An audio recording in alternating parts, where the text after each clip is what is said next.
Oh, yeah, we are back again for the Friday edition of the Sports Office. Woody Woodruff here. Got James Paxton here. Got college football inside expert Dave Comer here. And we're going to talk about all kinds of different things, starting off with Michigan and Michigan State. Big game this weekend, rivalry game this weekend. A lot of talk about the game this weekend, especially from the Michigan State side of the ball, because I'm starting to hear Michigan State fans say, you know what, we want to see Michigan State get crushed so that they fire Jonathan Smith. I'm hearing that more and more. James, what are you hearing? Well, yeah, they've wanted Smith gone for a while. I mean, last Friday we did a pre-funeral show for the Spartans. I remember that. Yes, and it was somber. You looked great, by the way. Thank you. Like you do every Friday. Thank you. But there's like three different fan bases. There are Michigan fans who want to win, Michigan State fans who want to lose,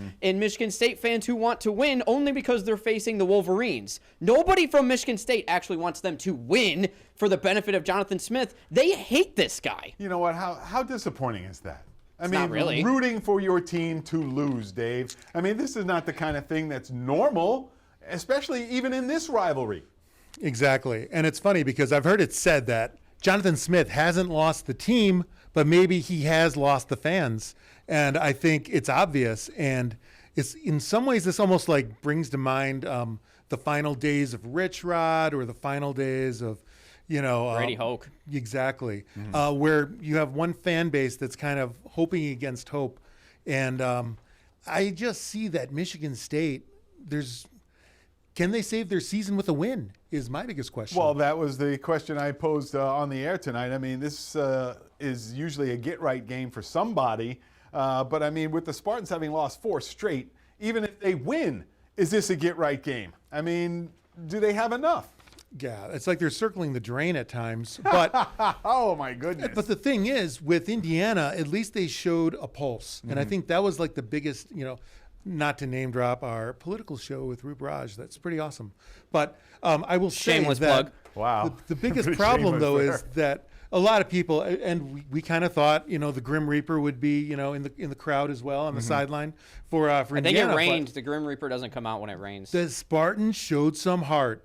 And the question is, if Aiden Childs gets in a rhythm, they can put up some points. The question is, though, what's going to happen with that defense? Well, before we get to the answers to some of that, I want to remind everybody about the rules here. I mean, you can also chime in on Zoom. You see the number right down here and the QR code right over here. Solid. So You got just it. check it out. You like the way I got that, right? I mean, that was smooth. I knew which way to go. Anyway, log in, come on in. We want to talk to you, get your opinion, maybe get a score out of you on this big rivalry game this weekend, Michigan and Michigan State. All right, guys. Zoom in, give us your MSU U of M predictions. And when you zoom in, you'll be talking to my man over here. Come on, Kent, over here with Eric. Eric, how are you tonight? Hello. It's nice to see you. I'm glad you're in for Tom. But yeah, you'll get into the Zoom room. You're in for Tom. Well, I hope. Look, I'm going to throw my man under the bus. I don't care. This is a sports office. Eric's going to do a better job than Tommy. You hear that, Tommy? All right. This is Eric's first time doing the show, and it's been 4 minutes. It has been. Let's get back into Michigan State, though. All right, Dave, you mentioned Aiden Childs before. He has shown some levels of improvement, but also some signs of regression. I mean, is that a Childs thing, or is it a scheme thing, or is it what kind of thing? It's hard to tell because there are moments where it almost looks like I'm looking at Joe Milton in a tuxedo, in a good way, where he's got the arm strength and he's ripping it, and you just love to see it. At other times, it's like anyone in the first 2 rows of the crowd might have a chance at catching it, and plus he's got the mobility though, and it's almost like it brings to mind the saying of like some guys are coach killers because there's just enough meat on the bone. It keeps you coming back for more. But the problem is the taste might put you in the hospital. So, he's so talented. And I honestly feel like, let's not kid ourselves either. It's not like the talent level around him is great either. That was the next thing I was going to talk about. It's just Nick Marsh. Right. It's Nick Marsh. Kelly it. seems to step up at times. The run game can be invisible some days and a monster on other days. So it's almost like a Jekyll and Hyde thing with Michigan State. You never know what you get. You see them win 3 straight to start the year. Granted, the competition may not have been, It was top Boston quality. College, Western, School of the Deaf and Blind. But Unconfirmed. still, to reel off 3 straight, but then you come into, the conference schedule, and then you get smacked around for 4 straight. So, you find out where you are really quick. What about the idea that if they do lose this game, does Smith get fired?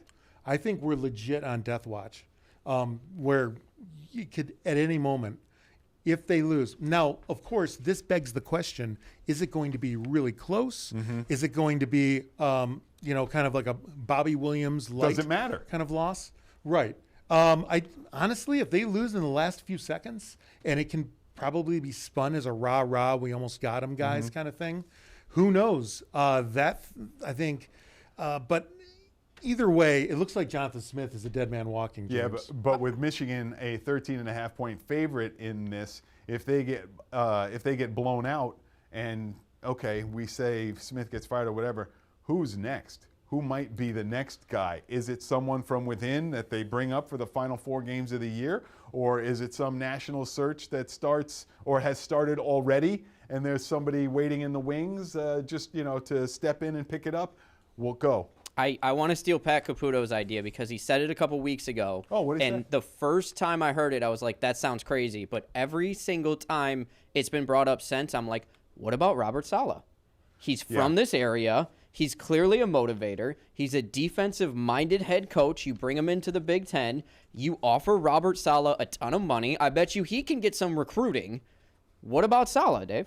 I love that idea. At first, I thought there were going to be a resurrection of the old Tom Izzo rumors, which was the worst. I never bought Wait, that. they thought for a minute. Izzo would be the football coach? Yes, there. You remember Woody? Izzo has enough cachet that he could be considered as the football coach. He would be tough enough. He would have, Spartans tattooed all over him. So would he as do far as- both, or would he leave basketball? You know what? He would do both. I could see Tom Izzo doing Right, both. right. Hey, I got a football game this weekend, but the basketball team starts on Tuesday. Right. I could see something like that. It would be a no-brainer for Tom Izzo. But yeah, for- Saleh would be great. I mean, you look at especially you look at the roots in the past, and George Perlis with his defensive coordinator in the NFL roots and everything being part of Pittsburgh and whatnot. But honestly, I feel like Saleh, especially he would know the area, and being from Dearborn, I think that would be a perfect fit. Plus, I mean, he's kind of emotional. He runs hot.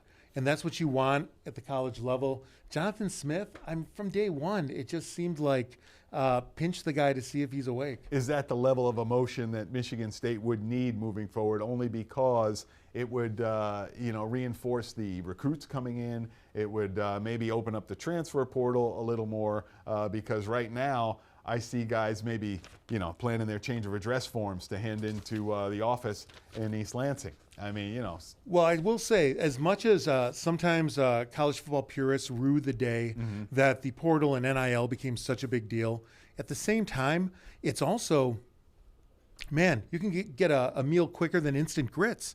As long as you've got the right people in charge, it's easy to turn things around really quick. And we've seen it happen in a multitude of ways, where in the past it was always like, maybe this 2-star is gonna bloom in 3 years. And nowadays, man, it is just add water. You can have a winning program and be up and running, and you don't have to be a glamour program, i.e. Indiana. no self-respect in Southerner eats instant grits. I'm going to tell you right now. This has been the best reference show we've ever had. Comer's killing it with his references. You know what? Let me get into the Zoom room, because there's probably some people waiting. Eric, who do we got? What do we got? Well, we had Fabian, but she walked away. All right, well then let's keep it going. Remember, you fans. No, you go fans, back, come go back, on in. go back. Well, come on back. If you want to come in, come on in. Do we have it? Yes or no? Give me 1 second. I'll give you 1 second. Fabian's because coming in. Fabian is coming in. A friend of the program, let's call it. Nice to always talk to Fabian. Let's get to her now, I believe. There we Come on, go. there you Hey, go. Fabian. Hi, Fabian. How are you?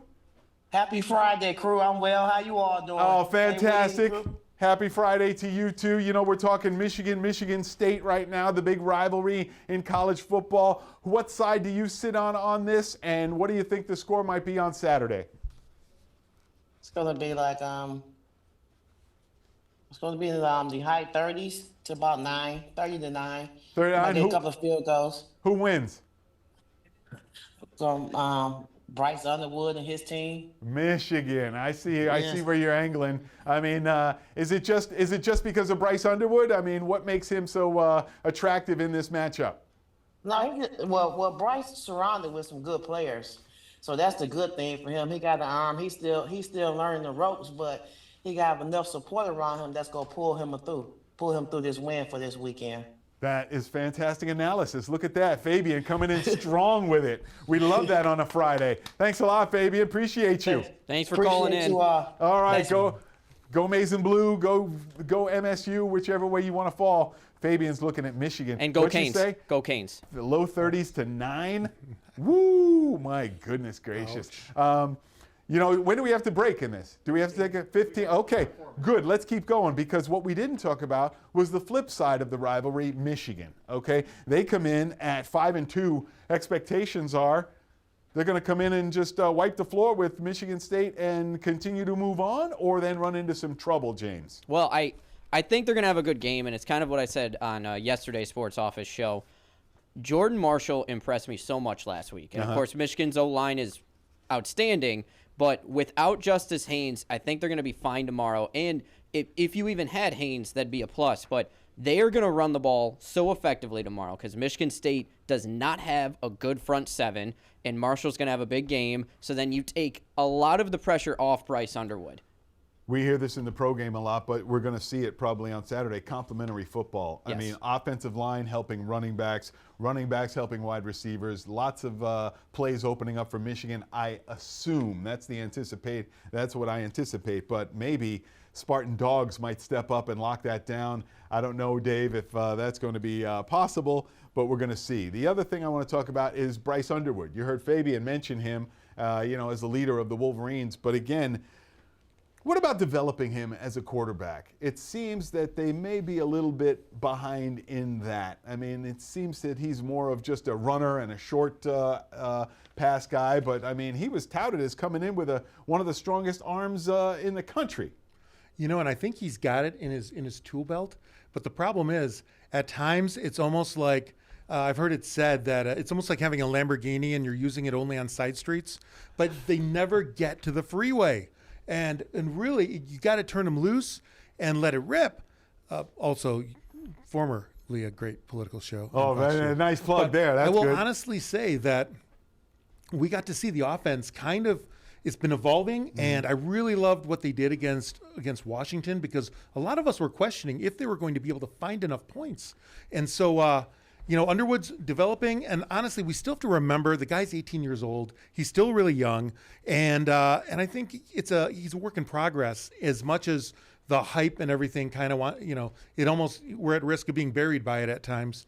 But I think he's shown enough, and he's been developing. And I honestly feel that the guy right now is not the same player we saw against Oklahoma. You used the car analogy right there with the Lamborghini not getting on the highway. But can we consider these previous games the Lamborghini on the test track? I mean, that we have seen maybe flashes of this, but I'm still looking for a full commitment to, hey, this is how we're going to do it. We're going to open up the offense a little more, and we're just going to explode. I think that's what Michigan fans are waiting to see. At times, you almost wonder if it's like they're a victim of their own running game success. Mm-hmm. So, and had they not been running the ball as well for so long with Marshall and Justice, that you almost wonder if they would have had to throw more in the beginning. Would he be farther along? Probably, but they might not be as good. We all know how much the Maize and Blue love that 3 yards in a cloud of dust mentality, so we'll see what happens. I got to squeeze in a quick break. We'll be back with more of the Sports Office right after this. You're in touch with the Sports Office on a Friday night. Woody Woodruff and James Paxton hanging in there. We've got some special guests coming later on in this show. We got a fun hope. game. We got a fun game for Woody versus. Plus off the sticks. It's going to be cool. We were talking about the rivalry between Michigan and Michigan State before the break. And James, let's continue on with that because I'm looking at After this game, after MSU or after Michigan, the expectations and the schedule that we see. I mean, after Michigan, for Michigan State, it's Minnesota, Penn State, Iowa, and Maryland. I mean, will they win another one? You know, it looks just so bleak for them right now. That's what's hard about this matchup and what's hard about looking at Michigan State, because I don't know if they'll win another one. And, you know, and our last segment, as Dave put it, if Childs and the offense can roll, you know, they can put up points. But the Michigan State defense looks really bad right now. That's why I think tomorrow's going to be a bad game for them against a Michigan offense that can run the ball effectively. I don't know if they can win another one. I think the best Michigan State can do this year is 5-7. What about Michigan? I mean, their expectations after MSU, they got Purdue, at Northwestern, at Maryland, and then the biggie against Ohio State. I mean, I'm assuming that the Maize and Blue are still thinking about, you know, postseason, get into that kind of mix. I mean, I know it's going to be hard for them considering where they are right now, but still the hope is there, correct? I think so. A little bit. I mean, they don't have much hope because of the Oklahoma loss still looks pretty good because they're a ranked team and they've looked like a good football team. But they'll put all the apples in that Ohio State game basket. But, I mean, when you look at it, you know, the USC loss right now doesn't look that great because of last week's Notre Dame game, and you don't know what's going to happen there. Of course, you put all your eggs into the Ohio State basket. For Michigan, here's what I think they need to do. You need to make sure your offense is as good as it can be so you face that Buckeye defense, all right? The problem is I don't know if their offense is going to be that good because their wide receivers, with the exception of Donovan McCulley, just don't have the hands. They drop the ball way too much. You see a lot of Bryce Underwood's passes get dropped by a lot of these receivers. And Dave, what we're talking about here is how good Michigan's offense can be by the time they get to Ohio State. And I worry they just don't have the receivers. And, you know, before Dave gets in, you mentioned how receivers are dropping balls. That also goes to Underwood's development and stats and unlocking the offense and everything else, right, Dave? Right. And the one thing is, it's not like the receivers are you don't see them going that deep, as Woody mentioned earlier. There's so many like three-step and throw. Right. There's so many screens, and a lot of times they're playing conservative. And I really wonder if it's a byproduct of just, you know, not being on the same page. All right. Well, you know what? Give me a score. I say, you know, I would love to be in the 30s, but I honestly don't know if Michigan can score that much, despite everything I said about how they looked against Washington. Maybe let's go with, 27-17. James? I think I'm going to keep with what I said yesterday, and I believe that was 30-14. You know, I forgot what I said yesterday, but it was probably a 10-point spread, so I think I'm going to go with that, Michigan by 10. It's 13.5 right now in favor of Michigan. So I'm thinking Maize and Blue by 10, but who knows? Maybe the green and white can surprise. Look, I got to take another break. On the other side, we'll talk about the Red Wings, we'll talk about the Pistons, and some fun stuff, too. It's after this on the Sports Office.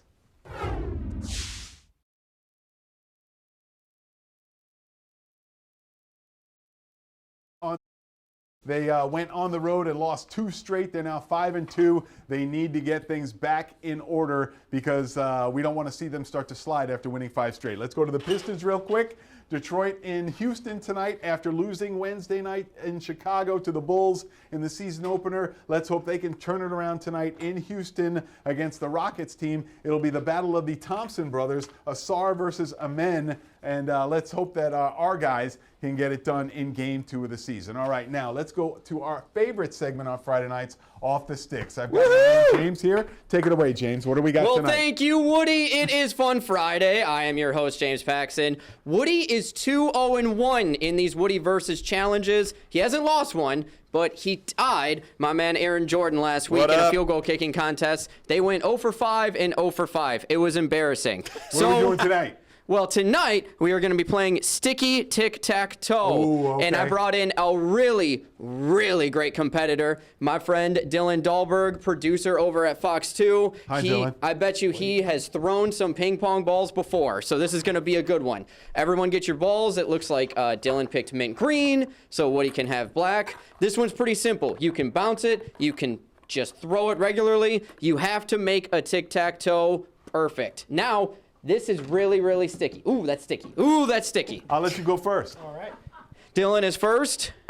Weak. Nothing. Woody for a second shot. Oh. Nothing yet. Now, if you get Paul's back, do you have to do a behind the back shot?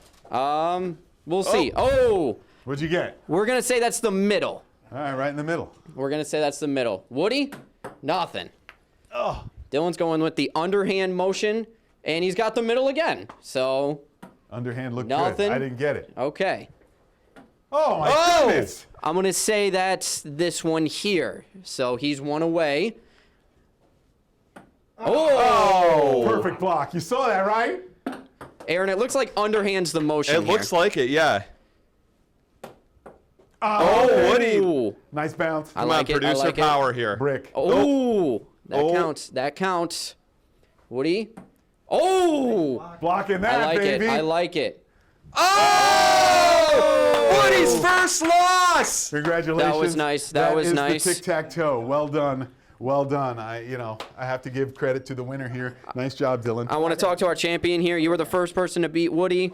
Please tell me how you did that perfectly, because it looks like you are a winner today. Certainly in college, never played any games tossing ping pong balls. No, Absolutely not. yeah, it's a little different without something. You got a cup anywhere?